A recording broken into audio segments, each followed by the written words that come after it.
पाणी टंचाई ही आज केवळ स्थानिक समस्या राहिलेली नाही, तर ती जागतिक स्तरावरील संकट बनली आहे.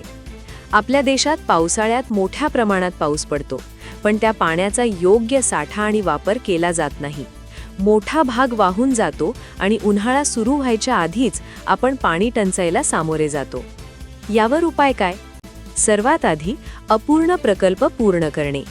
नवीन योजना जाहीर करण्यापेक्षा आधी सुरू असलेल्या योजनांना गती देणं गरजेचं आहे. तज्ज्ञ संस्थांकडून सर्वेक्षण करून प्रकल्पांची अचूक स्थिती समजून घेतली पाहिजे.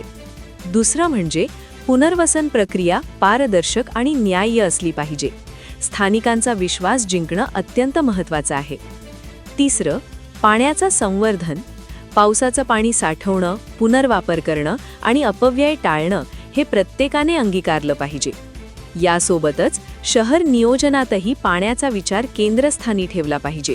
वाढती लोकसंख्या आणि शहरीकरण लक्षात घेऊन दीर्घकालीन धोरणे आखली पाहिजेत. पाणी हे अमृत आहे, त्याचा प्रत्येक थेंब मौल्यवान आहे.